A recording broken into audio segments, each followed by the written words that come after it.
दोस्तों अज असी 22 अक्तूबर के दिन हुई घटनावां जिन्हों का सिख तारीख से चर्चा मिलता है वह जिक्र करांगे। सब तो पहली घटना 1761 की है। 22 अक्तूबर 1761 के दिन सिखा ने लाहौर के उत्ते हमला करने का मता पास किया। दल खालसा ने सिख फौजा ने चेते रहे कि 10 अप्रैल 1761 के दिन सिखा का इकट्ठ सरबत खालसा इकट्ठ जो अमृतसर में होया। इस मौके पर बहुत सारे हिंदू जोड़े ने खालसा फौजा के जथेदार जस्सा सिंह आलूवालिया को ला के फरियादी हुए सन और उन्होंने अपन धियाँ अहमद शाह को छुड़वाने वास्ते अर्जोइयां कीतियां सन। उन्होंने वालों की गई फरियाद एक 18वीं सदी के गीत में मिलती है। वे मोड़ी पाई कच्छ वालिया कशहरे वाला वे मोड़ी पाई कच्छ वालिया सरदारा धी साड़ी गई बसरे नूं गई इन्हां दियां गुड्डियां भुआई सिंह छई वे मोड़ी पाई कच्छ वालिया सरदारा। सो हिंदुओं के विरलाप से अर्जोइयां सुन के जस्सा सिंह आलूवालिया तो होर खालसा जरनैलों ने मुड़ रही अफगान फौज पर हमला कर दिता तो हज़ारां एक चर्चा मुताबिक 2200 हिंदू कुड़ियां रिहा करवाया तो उन्होंने घरों घरी छड्ड आए। हैरानी का मुकाम यह सी कि जदों ये उन्होंने घर छड्डन गए सिख उन्होंने धियां ढाईदुआ ने उन्होंने लैन तो इस करके ना कर दी भी कल में अमित शाह आ गया तो कहेगा मैं तो तुहाडी धी लैके गया सर तुसीं वापस क्यों लिया दी तो साढ़े ते उस जुल्म करेगा। इस करके अपना धियां जिहड़ियां उन्होंने अपने घर में वाड़न तो ना कर दी।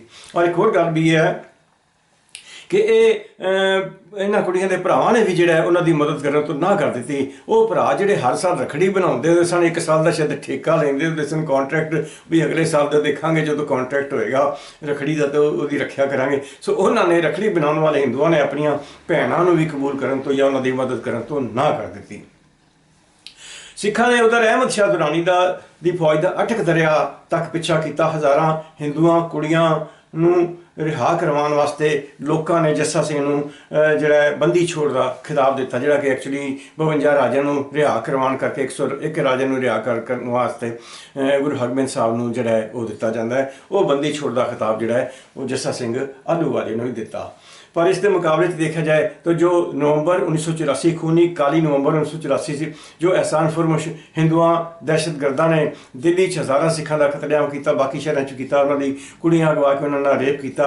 इहो जी एहसान फरमोशी तुहानूं दुनिया भर की तारीख किते नहीं मिलेगी भी जिन्हां दे धियां नूं तुसीं छुड़ा के लाओ तो उन्हां नाल तुसीं इस तरह का जुल्म करो। उधर अहमद शाह दुरानी ने काबुल पहुंचने मगरों सिखां सबक सिखाने की तरकीब करनी शुरू करती। उन्हें फैसला किया पहली गल तो एक जी अगाऊ टीम भेज दी जाए तो अपने जरनैल नूरुद्दीन बमजई की अगवाई में 12,000 फौज सिर्फ सिखां के खिलाफ भेजी भी उन्होंने होर कुछ नहीं करना। पर रस्ते से आम लोगों की लुटमार करती फौज जी अगस्त 1761 से सनाह दरिया के कंढे पहुँच गई। दरिया पार करद्या ही इसकी टक्कर जी है उत्थे चढ़त सिंह शुकर चक्किया नाल भी। चढ़त सिंह शुकर चक्किया महाराजा रंजीत सिंह के बाप मां सिंह का बाप सीगा यानी रंजीत सिंह का दादा सी। तो चढ़त सिंह ने पहला तो इस लड़ाई की तैयारी की होर मिसरां दी फौजां भी उसका साथ देने लिए पहुंची हुई सन। नूरुद्दीन नूं अपनी फौज की ताकत का एवं भरम सी, इस करके अफगाना ते सिखां दे विचकार बड़ी जबरदस्त लड़ाई हुई। इस लड़ाई में सिखां ने अफगाना दे खूब आहू लाए तो सिखां दे हमले की मार ना झलदे हुए अफगान फौजी डर के पिछे भज गए। उन्होंने सियालकोट के किले च जाके पनाह लै ली। सिख फौजा ने उन्होंने पिछा किया तो शहर को घेर लिया और शहर और किले में जोड़ा खान का समान ना आन दिता। सो कुछ ही दिनों नूरुद्दीन की फौज भुखी मरन लग पई। एक दिन इस दे करके नूरुद्दीन फौज सारी कन्या छड़ के एक मंगते के भेस में उत्थों निकल गया। इस मगरों जोड़े अफगान फौजा ने भी हथियार सुट दिते। सिखा ने इन्होंने सारे अफगान फौजियों जिन्होंने हथियार सुट दिते उन्होंने कुछ नहीं किया, हथियार खाली छड़ के ते घोड़े छड़ के असला छड़ के सारा उन्होंने वापस मुड़न की इजाजत दे दी। तो इस लड़ाई में सिखा के हथ बहुत सारा असला भी लगा तो नाल ही उन्होंने हौसले भी बुलंद हो गए। तो उधर हुण इस हार का बदला लैन वास्ते लाहौर के फौजदार सूबेदार ख्वाजा उबैद खान जिन्हों अहमद शाह दुरानी ने लाया सीगा उसने 9-10 हज़ार फौज नवी भर्ती की। उसने सितंबर 1761 चढ़त सिंह से हमला करने की प्लानवाई जिन्हें उत्थे सियालकोट के उत्थे जो दरिया के कंढे ते जो अफगान फौजियों ने बहुत सजा दी सी, मारिया सीगा, लुटिया मारिया सी। तो उसने एक वड्डी फौज कुछ तोपां ते होर भारी असला लैके ये सारे 9,000 10,000 नवे फौजी सी गुजरांवाले वाल कूच कर दिता तां जो चढ़त सिंह नूं सबक सिखाया जा सके। तो चढ़त सिंह नूं गुजरांवाले के किले च घेर लिया। तो जो इसका पता दूजे सिख आगू ਨੂੰ लगा तो वह सारे अपन फौजा लैके उधर चल पे। इन्हां च जस्सा सिंह आहलूवालिया, जय सिंह कन्हैया काना पिंड दा मिसल सिंह, चार भंगी जरनैल, सोभा सिंह, गुज्जर सिंह, लहना सिंह ते हरी सिंह भी शामिल सन। उन्होंने ख्वाजा के उत्ते सारे पासों हमला करने का फैसला किया। तो जब इसकी सो ख्वाजा अवैध खान को मिली तो हमले तो पहली रात ही मैदान छड़ के दौड़ गया। पिछों सिखा ने उसकी फौज से हमला कर दिता। खुलाई तो डरी हुई फौज जी लाहौर वाल दौड़ पई। इस मौके पर अवैध खान के बहुत सारे घोड़े, ऊँट ते कीमती असला जो सिखा के हथ लगा। हुण एह शाह दुरानी की दूजी हार सी। पहली नूरुद्दीन बमजई की तो दूजी ख्वाजा अवैध खान की सी। तो ख्वाजा अवैध खान को भजाउण नाल सिख फौजां दे हौसले सिखरां दे हो गए। तो सिख फौजां ने फैसला किया कि इस बुजदिल अवैध खान का लाहौर तक पिछा किया जाए तो लाहौर पुज के उसनूं कढ के लाहौर के उत्ते कब्जा कर लिया जाए। तो जब अवैध खान को पता लगा कि सिख उसका पिछा कर रहे हैं तो उसने शहर पुज के सारे दरवाजे लाहौर के 12 दरवाजे बंद करवा दिते। और इन्हें चिर सिख भी पहुँच गए। उन्होंने किले में सारे पासे तो घेर लिया। तो इस घेराबंदी में बाहरों अनाज आना बंद हो गया। तो शहर के लोग भुखे मरन लग पे क्योंकि दरवाजे उन्होंने अंदरों बंद किए थे तो दरवाजे 12 के 12 घेरे हुए सन। तो लोगों को बड़िया मुश्किल आन लग पई। सिख लोगों को तंग नहीं सन करना चाहते पर वो जानते सन कि मजबूर होकर अवैध खान हथियार सुट्टन से मजबूर हो जाएगा। सो कुछ चिर तो लाहौर के शहरी अवैध खान को समझाते रहे पर वह बुजदिल ना तो सिखां के टाकरे वास्ते तैयार सी ते ना ही हथियार सुट्टन वास्ते। ये वेख के शहर के मोहतबार लोगों ने इकट्ठ किया तो विचार की कि पिछली बार वांग इस बार भी सिख जोड़े उन्होंने नजराना दे दिता जाए तो वह चले जाएंगे। इस करके वो दरवाजे उन्होंने फैसला किया कि शहर के दरवाजे खोल दिते जान। तो 22 अक्तूबर 1761 के दिन जब दरवाजे खोले गए तो सिख फौजा शहर से दाखिल हुई। लोगों ने सिखा जी आया किया। इंज सिखा ने शहर के उत्ते बिना किसी मुकाबले तो ही मुकम्मल कब्जा कर लिया। तो हुण खालसा फौजा जी किले वल वधियां। छेती ही किला भी सिखा के कब्जे में आ गया। तो ख्वाजा अवैध खान सिखा लड़दा होया मारिया गया। तो इस मौके पर जस्सा सिंह आहलूवालिया नूं जिहड़ा लाहौर सल्तनत का बादशाह जिहड़ा ऐलान कर दिता गया। तो 22 अक्तूबर की इस तो अगली घटना है कि महाराजा दलीप सिंह की इस दिन मौत हुई सी। जितने के महाराजा दलीप सिंह महाराजा रणजीत सिंह का पुत्र सी। तो अपने बाप की मौत 27 जून 1839 तो 4.25 साल मगरों 5 साल की उम्र में 18 सितंबर 1843 के दिन वो इस वड्डी सल्तनत का राजा बनया सी। ते दलीप सिंह सिख राज के खिलाफ लाहौर राज के सल्तनत के खिलाफ डोगरियां दी साजिशां ब्राह्मणां दी साजिशां जिहड़े दो ब्राह्मण सन लाल चंद ते तेजराम जिहड़े लाल सिंह ते तेजा सिंह खवांदे सन। एक फौज का जरनैल सी, एक प्रधानमंत्री सी। ये सी रणजीत सिंह की हुकूमत जिसने उसने सारा कुछ जिहड़ा सी ब्राह्मण जिहड़े सन बरेली के मिश्रे इन्हां नूं दित्ता सी या कश्मीर जम्मू के डोगरियां नूं दित्ता होया सीगा। तो इन्हां सारिਆਂ ने उन्होंने अंग्रेज़ों नाल मिला के उन्हों का कब्जा जोड़ा कराता। अखीर जोड़ा 29 मार्च 1849 के दिन अंग्रेज़ों ने पंजाब नूं अपनी सल्तनत अपनी रियासत मिला लिया। हुण पहला तो दलीप सिंह की मां को कैद किया गया सी। उसनूं जलावतन किया जा सका सी। हिंदुस्तान भेजा जा चुका सी जिथों कि निकल के शिनार के किले विचों नेपाल पहुँच गई सी। उधर दलीप सिंह जिहड़ा इसनूं भी जिहड़ा इत्थों देश निकाला दे दिता गया। तो 21 दिसंबर 1849 वो आखिरी बार जिहड़ा है वो अपने बाप की समाध ते गया। तो इस मगरों उसनूं पंजाब चों सदा वास्ते कढ के ते हिंदुस्तान के नगर फतेहगढ़ यमुना दरिया के कंढे भेज दिता गया। उसके नाल उहदा भरा जिहड़ा सीगा महाराजा शेर सिंह उसके भरा महाराजा शेर सिंह की एक विधवा ते उसका 6 साला पुत्र। तो ये 3 जने जिहड़ा इन्हों फतेहगढ़ भेजता गया। तो सफ़र करते करते उस 17 फरवरी 1850 के दिन फतेहगढ़ पहुँचे। दलीप सिंह के इत्थे पहुँचण मगरों उसके सारे सिख ही नहीं पंजाबी सेवेदार भी हटा दिते गए। तो उसका साथी जोड़ा हुण उसका साथी जोड़ा दलीप सिंह का एक डॉक्टर लोगन तो उसकी घरवाली लेडी लोगन, एक हिंदू तो ईसाई बनया भजन लाल नां दा सीगा ते कुछ गोरे नौकर सन यानी कि उन्होंने कोई किसी सिख या पंजाबी के नाल वो कोई वास्ता नहीं सी। उस माहौल तो उसनूं दूर कर दिता गया। तो 11.5 साल की उम्र का दलीप सिंह इस माहौल बहुत ही देर ना बच सकिया। तो सिर्फ 3 साल के अंदर अंदर ही उसने ईसाइयां वांग जीना शुरू कर दिता, वही अयाशी करनी शुरू करती छोटी जी उम्र से। तो नाल ही उसने 1853 के शुरू 11 साल उसने 14 साल 6 महीने की उम्र उसने ईसाई बनने की जी इच्छा जाहिर की जी कि देखा जाए तो यह साजिश ही सी।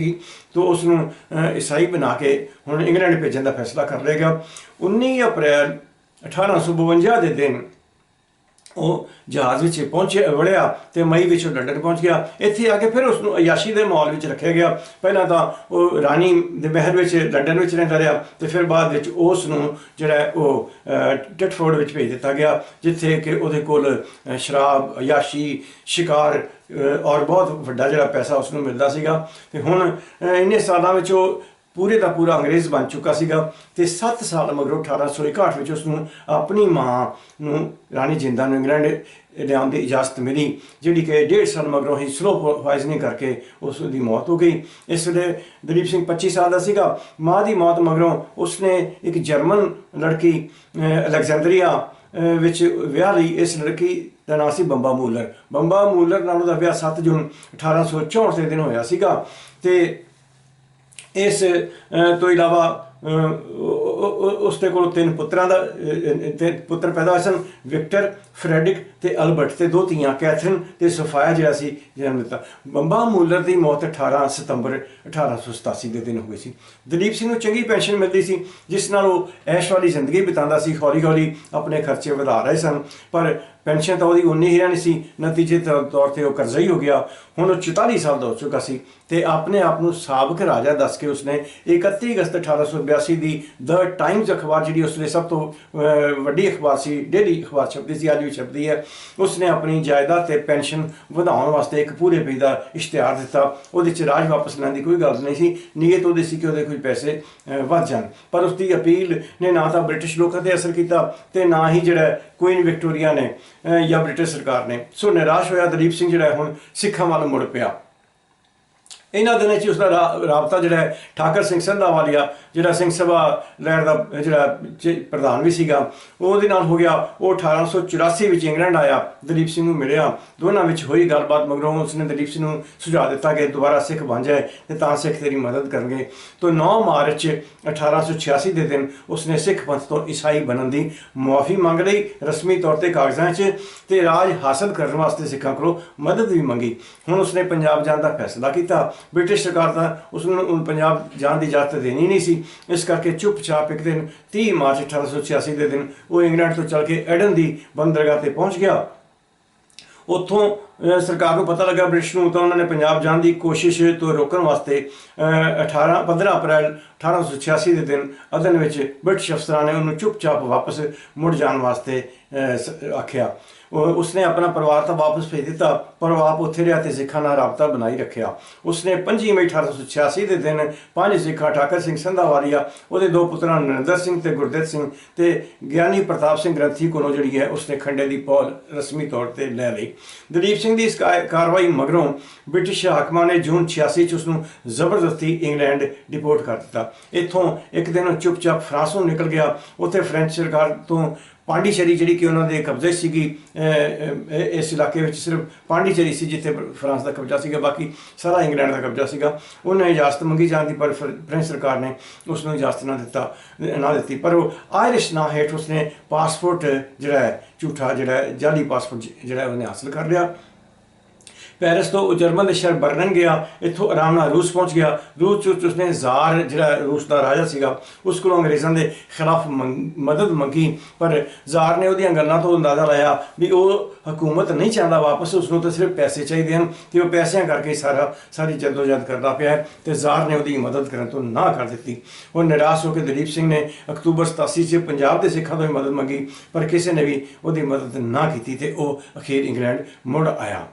ਅਸੀਂ ਜਿਸ ਤਰ੍ਹਾਂ ਜਾਣਦੇ ਹਾਂ ਕਿ 1887 'ਚ ਉਹਦੀ ਬੀਵੀ ਬੰਬਾ ਮੂਲਰ ਮਰ ਚੁੱਕੀ ਸੀ, ਤਾਂ ਦਲੀਪ ਸਿੰਘ ਨੇ ਭਾਵੇਂ ਰਸਮੀ ਤੌਰ 'ਤੇ ਖੰਡੇ ਦੀ ਪੌਲ ਲੈ ਲਈ ਸੀ, ਪਰ ਉਹਦਾ ਸਿੱਖ ਧਰਮ ਵੱਲ ਕੋਈ ਯਕੀਨ ਨਹੀਂ ਸੀ। ਉਹ ਸਾਰਾ ਹੀ ਤਰੀਕਾ ਅਜੇ ਵੀ ਉਹਦਾ ਈਸਾਈਆਂ ਵਾਲਾ ਸੀਗਾ। ਬੰਬਾ ਦੇ ਮਰਨ ਮਗਰੋਂ ਉਸਨੇ ਇੰਗਲਿਸ਼ ਔਰਤ ਡਗਲਸ ਵੈਥਰਡ, ਜਿਹੜੀ ਕਿ ਉਸਦੀ ਪਹਿਲਾਂ ਹੀ ਰਖੈਲ ਸੀਗੀ, ਉਹਦੇ ਨਾਲ ਵਿਆਹ ਕਰ ਲਿਆ ਤੇ ਉਹਦੀਆਂ 2 ਧੀਆਂ ਉਸਨੇ ਜੰਮੀਆਂ, ਪਾਇਲੀਨ ਅਲੈਗਜ਼ੈਂਡਰਾ ਤੇ ਆਇਰਨ ਬੈਰਲ। तो 1890 'ਚ ਕੁਈਨ ਵਿਕਟੋਰੀਆ ਨੇ ਉਹਦੇ ਤੇ ਤਰਸ ਕਰਦਿਆਂ ਉਸਦੇ ਸਾਰੇ ਕਰਜ਼ੇ ਆਪਣੇ ਕੋਲੋਂ ਪੈਸੇ ਦੇ ਕੇ ਲਾ ਦਿੱਤੇ ਤੇ ਉਸਨੂੰ ਮਾਫ ਕਰ ਦਿੱਤਾ। ਸ਼ਾਹੀ ਮੁਆਫੀ, ਰਾਇਲ ਜਿਹੜੀ ਐਮਨੈਸਟੀ ਹੁੰਦੀ ਉਹ ਦੇ ਦਿੱਤੀ, ਪਰ ਰਾਣੀ ਨੇ ਉਸਦੀ ਨਵੀਂ ਬੀਵੀ ਨੂੰ ਕਬੂਲ ਨਹੀਂ ਕੀਤਾ।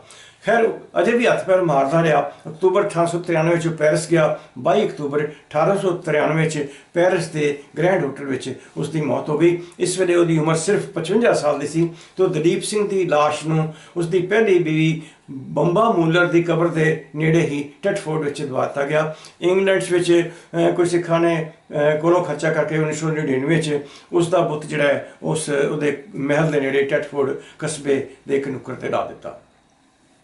22 अक्तूबर की घटना सड़क 1909 की भी है जिस दिन आनंद मैरिज एक्ट पास होया।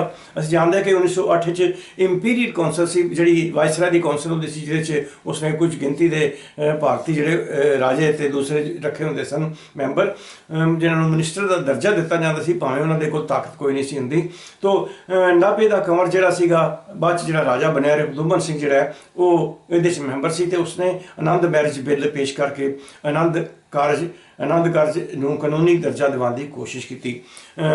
उस को एक्शन कराने पिछे वो अपने उस्ताद भाई कान सिंह नाभा का बहुत बड़ा रोल सी। दूजे पासे कंवर रिपुदमन सिंह का बाप जिहड़ा है नाभे का राजा हीरा सिंह जिहड़ा वो इस बिल का विरोधी सी क्योंकि उसने ये जी इन्होंने दिमाग में फरीदकोटियां दे पहला पई सी फिर पटियाले वालियां दे पई इन्होंने अपन धियां भैणां हिंदू राजे नूं दित्तियां भी असीं साडा ब्लू ब्लड है। तो शाही खून के उच्चापन के भरम में उसने अपनी धी रिपुदमन कौर जी रिपुदमन सिंह राजे की वड्डी भैन सी उन्होंने धौलपुर के हिंदू राजे नाल विआह करने की गलबात छिड़ी हुई सी। अजिहा शाही खून का भरम जो पहला वैसे फरीदकोट जींद ते पटियाले के राजे भी कर सके सन ते छोटे मोटे हिंदू रजवाड़ियां नाल धीआं विआह चुके सन जिहड़ियां कि बेचारियां बड़ी उदासी के माहौल च रह के कुछ सालां च मर गई सन। तो राजा हीरा सिंह ने रिपुदमन सिंह नूं दूजे साल इंपीरियल कौंसल का मैंबर ही ना बनन दिता ते उहदी थां ते सुंदर सिंह मजीठिया जो इंपीरियल कौंसल का मैंबर बन गया। खैर सुंदर सिंह मजीठिया ने भी घट नहीं की, उन्हें बड़ा बड़ा रोल अदा किया और आनंद मैरिज बिल नूं पास करवाने वास्ते उसने बड़िया कोशिशां कीतियां।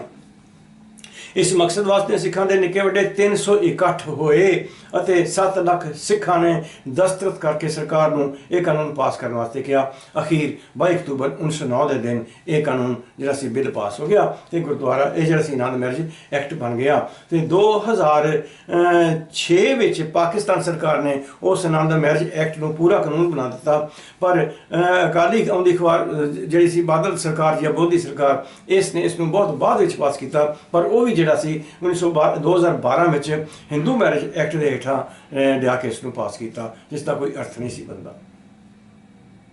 तो अगली घटना जी है साढ़े को 1987 की 22 अक्तूबर की है। असी जानते हैं कि 15 अक्तूबर 1987 को पूरन सिंह हेड ग्रंथी दरबार साहब, जसवंत सिंह दमदमा साहब तरवंडी साहबो, सुविंदर सिंह आनंदपुर साहब, कश्मीर सिंह हेड ग्रंथी अकाल तख्त ने 22 अक्तूबर को हिंदू दिवाली के वाले दिन के उत्ते सरबत खालसा इकट्ठ बुलाने का ऐलान किया। सारे पासे खड़कुआं का बोलबाला होने करके सरकार ने ये सारे ग्रंथी 18 अक्तूबर को ही गिरफ्तार कर लए पर पूरन सिंह क्योंकि दरबार साहब के अंदर सी इस करके गिरफ्तार ना किया जा सकिया। तो सरबत खालसा नां से बुलाएगा इकट्ठ जिहड़ा सी उसनूं रोकने वास्ते सरकार ने अमृतसर में करफ्यू ला दिता गया। उस दिन बाहरों आने वाले सिखां नूं शहर तक दे विच भी नहीं वड़न दिता गया। दरबार साहब के सेवादार रागी ते ग्रंथी भी जिहड़े आ वो दाखल ना हो सके। तो एक बार दरबार साहब का कीर्तन फिर रुकिया तो बेअंत पुलिस ने फौज ने अमृतसर को घेरिया होया सीगा। तो यह दरबार साहब के आले दुआले एक किस्म का मार्शल लॉ आने वाली गल सी तां जो जिहड़ा 22 अक्तूबर 1987 का खौती सरबत खालसा जो है उस इकट्ठ फिर किया जा सके जिहड़ा कि उन्होंने कर भी लिया।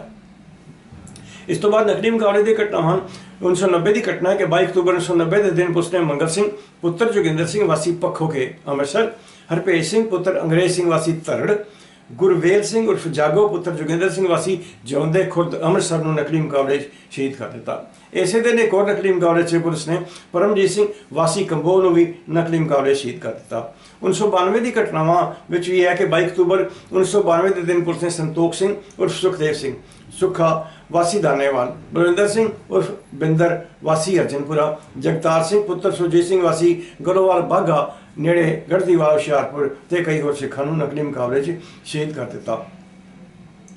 1992 ਦੀ 22 ਅਕਤੂਬਰ ਨੂੰ ਕਾਮਰੇਡ ਹਰਕਿਸ਼ਨ ਸੁਰਜੀਤ ਜਿਹੜਾ ਕਮਿਊਨਿਸਟ ਪਾਰਟੀ ਮਾਰਕਸਿਸਟ ਦਾ ਮੁਖੀ ਸੀਗਾ, ਸਕੱਤਰ ਜਨਰਲ ਸੀ, ਉਸਨੇ ਇੱਕ ਬਿਆਨ ਵਿੱਚ ਕਿਹਾ ਕਿ ਚੀਫ ਮਿਨਿਸਟਰ ਬੇਅੰਤ ਸਿਉਂ ਪੰਜਾਬ ਮਸਲੇ ਦਾ ਸਿਆਸੀ ਹੱਲ ਨਹੀਂ ਚਾਹੁੰਦਾ ਤੇ ਦੋਹੀਂ ਪਾਸੇ ਕਤਲੇਆਮ ਕਰਵਾ ਕੇ ਸਿਰਫ ਆਪਣੀ ਸਰਕਾਰ ਕਾਇਮ ਰੱਖਣੀ ਚਾਹੁੰਦਾ ਹੈ। ਇਹ ਬਿਆਨ ਹਰਕਿਸ਼ਨ ਸੁਰਜੀਤ ਨੇ 22 ਅਕਤੂਬਰ 1992 ਦੇ ਦਿਨ ਦਿੱਤਾ। 22 ਅਕਤੂਬਰ 1993 ਦੀ ਬੜੀ ਜ਼ਾਲਮਾਨਾ ਘਟਨਾ ਹੈ ਕਿ ਅਕਤੂਬਰ 1993 ਵਿੱਚ ਜਦ ਕਿ SSP ਰਾਜ ਕਿਸ਼ਨ ਬੇਦੀ ਜਿਹੜਾ ਕਿ ਬਾਅਦ 'ਚ AGP ਬਣ ਗਿਆ, ਉਹਦੇ ਹੁਕਮ ਨਾਲ ਪੰਜਾਬ ਪੁਲਿਸ ਨੇ ਚੰਡੀਗੜ੍ਹ ਦੇ 15 ਸੈਕਟਰ ਵਿੱਚ ਭਾਈ ਜਗਜੀਤ ਸਿੰਘ ਦੇ ਘਰ ਤੇ ਤਾਲਾ ਬੋਲਿਆ, ਕਿਉਂਕਿ ਉਹ ਘਰ ਨਹੀਂ ਸੀ। ਇਸ ਕਰਕੇ ਪੁਲਿਸ ਉਸਦੀ ਪਤਨੀ ਰੇਸ਼ਮ ਕੌਰ ਤੇ 8 ਮਹੀਨੇ ਦਾ ਬੱਚਾ ਸਿਮਰਜੀਤ ਸਿੰਘ ਚੁੱਕ ਕੇ ਲੈ ਆਈ। ਥਾਣੇ 'ਚ ਪੁਲਿਸ ਨੇ ਰੇਸ਼ਮ ਕੌਰ ਤੋਂ ਉਸਦਾ ਮਾਸੂਮ ਬੱਚਾ ਖੋਹ ਕੇ ਉਹਦੇ ਸਾਹਮਣੇ ਬੱਚੇ ਨੂੰ ਨੰਗਾ ਕਰਕੇ ਬਰਫ਼ ਦੀ ਸਿੱਧ ਦੇ ਉੱਤੇ ਪਾ ਦਿੱਤਾ ਤੇ ਰੇਸ਼ਮ ਕੌਰ ਨੂੰ ਆਪਣੇ ਪਤੀ ਦਾ ਥਹੁ ਪਤਾ ਦੱਸਣ ਵਾਸਤੇ ਕਿਹਾ, ਪਰ ਕਿਉਂਕਿ ਬੀਬੀ ਨੂੰ ਕੁਝ ਪਤਾ ਨਹੀਂ ਸੀ ਇਸ ਕਰਕੇ ਉਹ ਕੁਝ ਨਾ ਦੱਸ ਸਕੀ। ਉਧਰ ਜ਼ਾਲਮ ਪੁਲਸੀਆਂ ਨੇ ਬੱਚੇ ਨੂੰ ਬਰਫ਼ ਦੀ ਸਿੱਧ ਤੇ ਪਾਈ ਰੱਖਿਆ ਤੇ ਅਖੀਰ ਬੱਚਾ ਮਰ ਗਿਆ ਤੇ ਉਸ ਦੀ ਲਾਸ਼ ਬਰਫ਼ ਨਾਲ ਹੀ ਚੰਬੜ ਗਈ, ਜਿਸ ਨੂੰ ਬਰਫ਼ ਕੱਟ ਕੇ ਟੁਕੜੇ ਟੁਕੜੇ ਕਰਕੇ ਲਾਇਆ ਗਿਆ। ਇਸ ਮਗਰੋਂ ਬੀਬੀ ਰੇਸ਼ਮ ਕੌਰ ਨੂੰ ਵੀ ਗੈਰ ਕਾਨੂੰਨੀ ਹਿਰਾਸਤ ਵਿੱਚ ਤਸੀਹੇ ਦੇ ਕੇ ਮਾਰ ਦਿੱਤਾ ਗਿਆ 22 ਅਕਤੂਬਰ 1993 ਦਿਨ। ਮਗਰੋਂ ਬੀਬੀ ਰੇਸ਼ਮ ਕੌਰ ਦੇ ਪਤੀ ਜਗਜੀਤ ਸਿੰਘ ਉਰਫ ਬਿੱਲਾ ਨੂੰ ਵੀ ਗ੍ਰਿਫਤਾਰ ਕਰਕੇ ਸ਼ਹੀਦ ਕਰ ਦਿੱਤਾ ਗਿਆ। ਜਗਜੀਤ ਸਿੰਘ ਦੇ ਪਿਤਾ ਹੰਸਾ ਸਿੰਘ ਜੋ PWD ਵਿੱਚ ਗਜ਼ਟਡ ਅਫੀਸਰ ਸੀ, ਉਸ ਨੂੰ ਹੀ ਬਹੁਤ ਸਾਰਾ ਸਮਾਂ ਜਿਹੜਾ ਗੈਰ ਕਾਨੂੰਨੀ ਹਿਰਾਸਤ ਵਿੱਚ ਰੱਖਿਆ ਗਿਆ। ਇਹ ਘਟਨਾ 22 ਅਕਤੂਬਰ 1993 ਦੀ ਜਦੋਂ ਉਸ ਨੂੰ ਸ਼ਹੀਦ ਕੀਤਾ ਗਿਆ ਬੀਬੀ ਰੇਸ਼ਮ ਕੌਰ ਤੇ ਬੱਚੇ ਨੂੰ। ਇਹ ਸਨ 22 ਅਕਤੂਬਰ ਦੀਆਂ ਘਟਨਾਵਾਂ ਜਿਹਨਾਂ ਅਸੀਂ ਰਿਕਾਰਡ ਕੀਤਾ। ਸ਼ੁਕਰੀਆ।